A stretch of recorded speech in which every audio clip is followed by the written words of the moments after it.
This is Columbus Concerns, a public affairs presentation of North American Broadcasting. Here's your host, Mark News. Well, good morning, and thanks so much for joining us on the program today. With us is our friend Judy Dollison, President and CEO of the Better Business Bureau of Central and Southeastern Ohio, and she comes in periodically to give us the latest on tips for consumers and all the scams that are going around, which we talked about are getting much more sophisticated these days, and it's hard to tell sometimes the real stuff from the scams. So she's got some great stuff today. And Judy, thanks as always for stopping by. Well, thank you for asking me to be here. Well, let's start off with May being National Moving Month. And there are, believe it or not, moving scams. There are. There's lots with movers that are scams and just bad business practices. So we see where movers will show up that you have talked to them about your move. They've even given you an estimate, and you may make that initial deposit, and then they never show up, right? That is obviously a problem. They just take that deposit and run. We also see with movers sometimes some unscrupulous ones will give you an estimate. They'll load your belongings onto their truck, and then after everything is loaded, they will say, well, actually, that turned out to be more than our estimate said. You're going to owe us another $2,000. Well, at that point, your belongings are loaded on the truck, and that's really difficult. Then they really have you at a disadvantage. And then the worst case is we see when everything appears to be going fine. They give you an estimate, you make a payment, your belongings are loaded and en route to your new destination, and they don't show up. And you call to find out why, and then they in fact hold your belongings as ransom, asking for additional money. So those are the out and out, scammers that are just trying to take you for as much as. And at that point, they have your items. So it's really a bad situation. So what are some warning signs to look for before you get your stuff on the truck? Yeah. So we always say, talk to the mover and, have them come out and look at your items in person, if at all possible. Virtually is a little bit less ideal, but at least have them give you a firm estimate based on what they see. So that way they can't, increase the cost without a good reason for that. Also, look for is the truck have a logo? Does it have their name? Does it have their phone number? Some of these that are maybe fake companies are just renting a truck, right? So if they're coming in a plain truck, then that might not be an official mover. You also want to just don't sign anything that isn't all the details in writing. You want the estimate. There's binding estimates and there's non-binding estimates, and you want to make sure that you know what you're signing, that there's no room for discrepancy. And it's always good to talk to multiple movers when you're getting estimates, because you might find that there could be a wide range of what your estimates are. And sometimes it's because someone is maybe being more inclusive. Maybe they have something the others don't have. So it's a good idea just to make sure you get all that in writing and you have informed choices. And once again, this is where the BBB can come in handy to do some research before you hire somebody. Absolutely. BBB.org is a great site to use for doing research of any business that you're going to work with.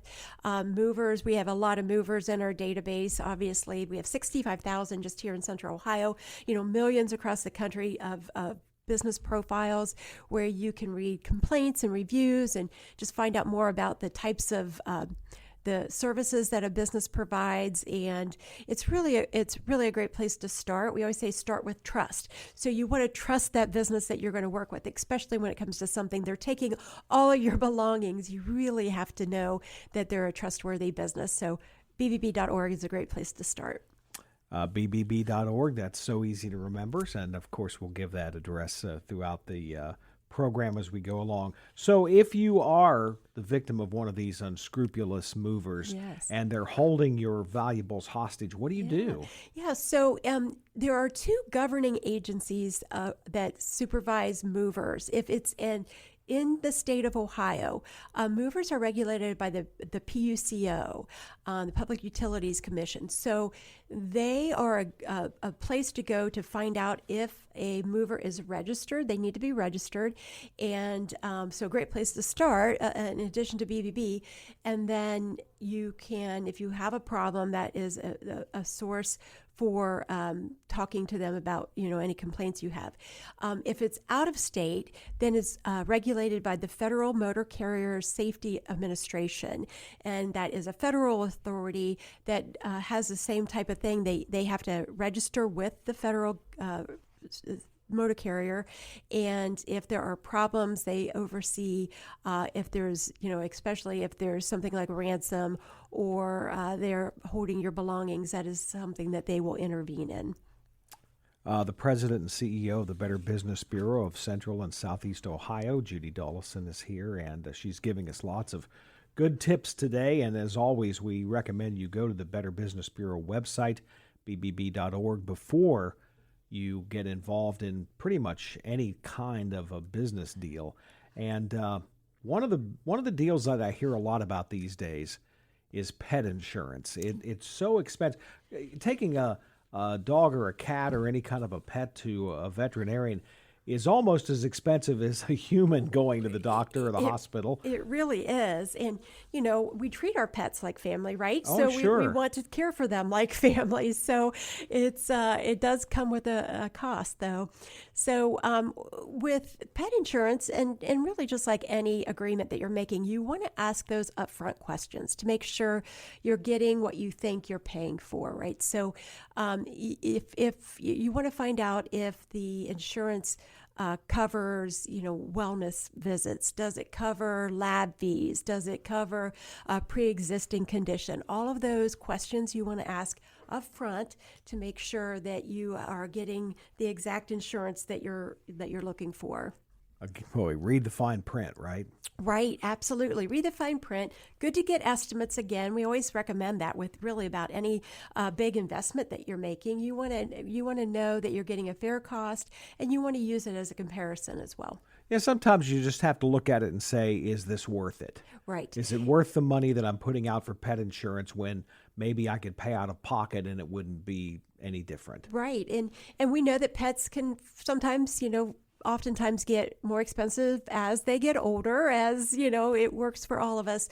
But maybe if you are not willing to put into the finances into that pet insurance, you could just set up a savings account and put, a $50 a month into your private, savings, and know that that's going to accumulate, and then you'll have, a bit of a pot there to take out of as the pet gets older. I think that's what my wife does now, and I think my dog is worth more than I am. I'm fairly sure about that. But a lot of times, too, you have to think you still have to pay the vet, but then you get reimbursed from insurance. Right, yes. So much like many insurances, you make that upfront cost, you pay the vet, and then you have to submit for the insurance. So you've got to build in the fact that there is going to be a little lag there between when you pay out of pocket and when you get reimbursed. Well, like anything else, May, by the way, is also National Pet Month. It was Movers Month, and Yes, it's Pet and Month as well. It's probably everything month. But let's talk a little bit about pet scams, because that's also something going around. It is. Pet scams are ever present. We hear about them all the time. But because it's Pet Month, it's a good time to talk about it. BBB has been studying pet scams for a long time. We did a study back in 2017 and then updated it again at the end of 2025, and pet scams really can have a pretty high price tag. We had in 2025 through September, when the report was made, we had over 1,600 pet scams reported, and the median dollar loss was $600 per scam. So a fairly high price tag, and it's gone up as high as $750 in 2022. We also know that with pet scams, a lot of times what happens is you see a pet online and you fall in love with it and you want to purchase it. It can be a pure breed, or you could see something. There's some popular ones like German Shepherds and Golden Doodles that are popular for pet scams, but also it can even be a rescue. That where it's a fake rescue organization promoting that they have this pet that they are trying to get adopted. So it can happen with either way. But what you do is you find it online. You think you want this pet, so you contact them and they ask for some kind of fee. Even if it's a rescue, the animal might be free, but they need shipping costs to get the pet to you, or they need to pay some vet bills before they release the pet. So they ask for this upfront investment, which is kind of the hallmark of this. And what we see with pets is they ask for repeated. They will frequently have another problem that they have to overcome, and you have to pay for it before they can release the pet to you. So they need to pay the vet bills, and then they need to get a special crate, and then they need to pay shipping.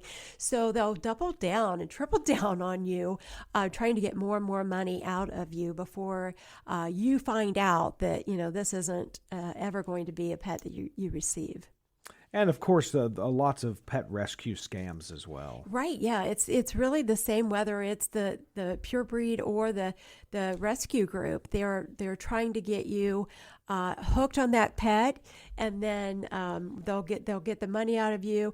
If you find, one of the tricks we say with the pet scams is a lot of times they'll use a real pet that's for sale or being advertised as a part of a rescue, and it just might not be the one you're talking to. So they'll take a legitimate posting, they'll take a legitimate picture, and they'll duplicate it with their information, and maybe even multiple places throughout the country, trying to get, take advantage of this real pet that isn't really theirs to sell. So we find that if you do a reverse image lookup on the particular pet that you're looking at, if you find multiple listings of that same photo of that pet, that's a pretty good red flag that that's not really a pet that you're going to be able to purchase. And I imagine AI is just making everything more and more complicated and more hard to tell something real from something fake. It does. And we used to say, if you're looking to purchase a pet or rescue a pet and you can't meet the pet in person, ask for like a video of the pet so you can see that it's a real pet and the person you're talking to is really the one who's able to provide the pet. But now that can be faked as well. So, so now if you're asking for a video, which is still a good idea, you kind of look for signs that it could be an AI generated video. You really have to be careful and do a lot of research. Now, Judy, before we talk about our next scam that's coming up, and it's something that I know has been really prevalent here in Central Ohio, let's talk a little bit about the BBB Scam Tracker. What is that, and how do you use it? Yeah, so BBB Scam Tracker is a great tool to use in one of two ways. If you are a victim of a scam, or even if you haven't fallen for it, even if you were just targeted with it, it's somewhere to go to report it. It's easy to report, guided, walks you through how to report the scam. And what it does is it really pays it forward. It notifies other people that this scam is in the neighborhood, that someone is targeting people with, maybe a certain name or just the description of the scam. And therefore, if you are one of the 45% of the people who visit Scam Tracker that are looking for research to see if they could be targeted. So you can report a scam, pay it forward to your fellow neighbor and friends, and so that they can use it as a research tool. Type in keywords and it will tell you, other people have reported this name or this situation. It might be a big red flag for you. Judy Dollison is here, and she is the president and CEO of the Better Business Bureau of Central and Southeast Ohio. And again, your website? bbb.org. Boy, that's an easy one. I like that. Let's talk about this one, because I know even the state of Ohio has been warning people of these fake DMV texts Yes. that are going out everywhere, and the DMV's like, now listen, we never text you. Right. We always email or we'll send you something, but mainly they send stuff in the mail. Right. That's where you're going to get stuff from Right. the DMV. So Yes. those have been going around. What have people been seeing? Yeah, so they get usually a text message, sometimes an email that will say, you are either there's a problem with your registration, or you have an unpaid traffic ticket, or even maybe like a toll road that you didn't pay the fee on. And what they say is, if you don't make this payment, click on this link, follow the link, make a payment, then you will be subject to, and there's like a litany of things that you're subject to. They're going to report you to the credit bureaus. They're going to fine you. You could have to appear in court. You could have your license suspended. It's not just one thing. It's like just a whole line of penalties that you're going to pay. So they're really going for that urgency. They want you to panic. They want you to feel like, oh my gosh, I have to pay this, or all these terrible things will happen to me. And sometimes what we see with the toll roads is the amount isn't that big.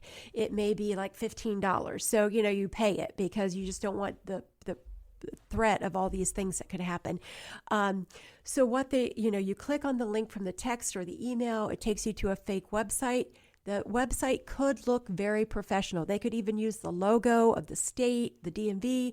It could look very professional. You put in your credit card, you pay your fee, and you have not only lost that money, but you've just compromised your credit card number because that is now in the hands of the scammer. So they're really just looking for that information. They want you to make that payment, and then they can use that against you in other ways. So not only have you compromised your credit card, but you've confirmed that your name and your phone number and that credit card number are all part of your profile now, and they can perpetrate more scams against you as they build that profile of your information. When it comes to this one, and you mentioned it, just about all scams, there has to be this immediate reaction. You have to act now. They're always pushing you to sign or to act now, and that's a real red flag. It is. That's one of the hallmarks that we say is most scams is they want you to take action and do not think about it. Do not do your research. Don't get on bbb.org. That's what they want. They want that gut reaction, and sometimes it's either fear, like we talked about with the DMV text, or it can be a carrot. Sometimes concert tickets, we see it. There's this fantastic price on a concert that's, $1,000 if you go on a website, a legitimate website, but it's $500 for, this special that they have. So that carrot can also be that making you act urgently when you know better. You know that why would this really sought after ticket, half off. So watch out for those urgent feelings, because that's really what leads you to make, bad decisions. So back to the texting scam from the fake DMV. A lot of them will have a QR code or a link or something like that. You don't want to click on that. You do not. Yes, the QR code or the link will take you to this fake website. And if you get to that website, if by chance you do click on it, follow that link, look at the URL. What you'll see with that URL is sometimes is this random URL that doesn't look anything like an official website would. Doesn't have gov or state or anything in it. Yes, nothing that would sound official. Sometimes it's just a Gmail or something that looks very personal. Those are red flags. Other times it can be, it can look official, but if you read the URL closely, it may just have like a missing letter or an extra dot or a dash. It's very subtle. It's hard to pick up on. And that little change is obviously a different website. And so you may think you're there. You may think you're on that official website, but really you're on a scammer's website. They just are better at making it look official. And you can always contact the state and verify it. You do. And we say that, if you ever are unsure about a fine or a penalty that anyone's telling you, call through an independently verified source that entity and verify that there is really a problem before you click on any link that is sent to you that is not something you're expecting. Should be really suspect. And of course, just as a general rule as well, when it comes to any kind of a scam or it comes to your personal finances, it's always good to monitor all of your accounts. Yes, so especially if you think you may have a compromised card, but even just on a regular basis, you want to check your statements. You want to check your loan accounts. You can check with the credit reporting agencies. You can get free reports through them, and it's always good to just make sure that there's no loans taken out in your name, there's no credit taken out in your name that you were not, that you did not initiate. Well, BBB.org is the website address, and the president and CEO of the local BBB, Judy Dollison, is here, and she comes by, as we mentioned, periodically to give us the latest on what's going on. And I know you have, we're getting into the summer season, and people are going to want a lot of home repairs. Yes. And that means hiring contractors, which can be kind of a chore, but the BBB can really help on that. Yes, we can. We have a lot of contractors in our database, and it's a great place to start to do research. And, the database, there's a directory that takes you to the profiles that have all the information about businesses, and complaints and reviews is a good place to start to look at. But we always encourage, if you're looking at the business profile and you see a complaint or a review, also look at the response, because we all know things can happen, and oftentimes it's the way the business responds that really sets them apart. So really be thorough about looking at those as you're reading them, because a business response is very critical.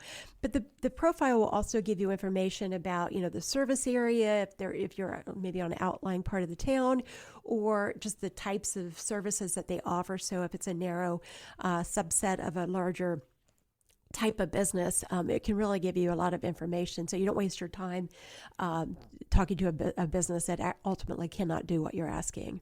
And what are some of the BBB's guidelines for consumers when it comes to hiring a contractor? So great to start with BBB, and then you want to get those estimates again, especially when you're having someone in your home. You really want to make sure they're a trustworthy business, and then you want to get the estimates to make sure that you are getting a fair cost. Again, it could be a wide variety of costs that you get, and maybe that higher estimate is including something that the other estimates don't. So it's a good way to make sure you are getting exactly what you want, and maybe you didn't state it in one of the other estimates. So now okay, that is something I need to make sure I include. You also never want to sign anything that isn't completely clear and all the information is included. You don't want to commit to something that you don't have a fair cost on, or the timeline's unclear. All of those details are important, and you never pay in full up front. Sometimes you'll have to pay a deposit. That's understandable, but you really want to make payments as the project progresses, with that final payment not being complete until after the project is done and you've had a chance to inspect the work and make sure it meets everything that you agreed on in the contract. So save that last payment till the end. Don't pay in full and don't pay in cash. And again, don't give in to pressure, because if they're pressuring you to choose them and to get it done quickly and everything, there's a red flag too. It really is. Any legitimate business is going to understand that there's a process involved, that you want to make sure that you're doing due diligence. So that red flag is usually that pressure, and you can kind of steer away. So if somebody comes to the BBB website and they're looking for, I don't know, a fence or a deck or a home remodel, what sorts of information will you have in there that lets them know if that's a good company? Yeah, so we have a letter rating that is based on an algorithm of BBB that's time in business, number of complaints, those types of things. And that letter rating will tell you, if they are just how they stack up to the other businesses. We also have the complaints and reviews and the responses to those. And if a BBB, if a business is accredited with the BBB, you will see that in the directory. The directory is all inclusive, accredited businesses and non-accredited. But if a business shows as accredited, that means that they have committed to the 8 standards of trust that is part of what the BBB holds the business to. So when a business becomes accredited, they have to agree to those 8 standards of trust, and those are things like being honest with your customer, safeguarding their privacy, and so being responsive, which is a big one. We want the businesses to be responsive if there's a problem. So not only is that part of the initiation into BBB, but it's also something we hold our businesses accountable for as they go. Well, we mentioned that May is just about everything month, and how about Small Business Month? It is also Small Business Month, which was started by the Small Business Administration years ago, and it's really just a way to recognize all the small businesses out there that are so vital to our community. And there are so many. According to the Small Business Administration, 99% of businesses are considered small businesses, and they contribute so much. Over 36 million employees are part of small businesses, and the economic activity from small businesses makes up over 43%. So huge in our communities. And at BBB, we really work a lot with small businesses, and we really appreciate and recognize small businesses. One way that we like to recognize businesses is through our Torch and Spark Awards. They are an annual award we give out, and right now is when we are accepting nominations. But the Torch Awards is for businesses that are established over 3 years in business, that are doing things the right way. They have character in their leadership. They have a really authentic culture with their employees. They're committed to their customers, and they invest in their community. And so the Spark Awards is a similar criteria, but it's for the entrepreneur, that new business that's getting started, less than 3 years in business, that we say are sparking trust at the very beginning of their business. So if someone has a business that they really respect and appreciate, what a better way to honor them during Small Business Month than to nominate them for Torch or Spark Awards. It's given out in the winter in November, and but we are accepting nominations through August. So great time to nominate a business. Very easy to nominate, by the way. You just put a few pieces of information about the business, and then we will get a hold of them and walk them through the process. Well, we just have a couple of minutes left in our program today. Could you give us some of the just real quick tips on smart travel, because this is travel time of the year? It is travel time. And so you probably won't be surprised that I say we want to plan ahead as much as we can, even though it's getting to be that time, because there's a lot of, again, scams that you may come across while you're doing your research. You know, that happens a lot when you do a broad internet search for a hotel or airline. That's where you start maybe getting some fake ads in your social media feeds or even online. So the earlier you plan, the more you can research and get that information up front. Be aware of all the scams that are out there, and also when you travel, be aware of what you share on social media, because that opens the door for often other types of scams or theft to happen. You know, if you're not at home and you're communicating that on social channels, someone may know your address and know that, you know, that it could be an opportunity. Or even just to get in your mailbox and take the bills that may be left in your mailbox, because that gives them the credit card numbers and more information about you that they can use in future scams. So we really recommend, as tempting as it is, to kind of wait till you get back to share any social posts about your trip. Well, Judy, thanks so much for stopping by. We always appreciate it, and you always give us a lot of great information. Happy to be here. Our guest on the program today has been Judy Dollison. She's the president and CEO of the Better Business Bureau of Central and Southeast Ohio. And we'll see you again next week for another edition of Columbus Concerns. We hope you join us. Thanks for listening to Columbus Concerns, a public affairs presentation of North American Broadcasting. You can send questions or comments about today's show to Columbus Concerns in care of this station, 1458 Dublin Road, Columbus 43215. Or email us at columbusconcerns@napcomedia.com.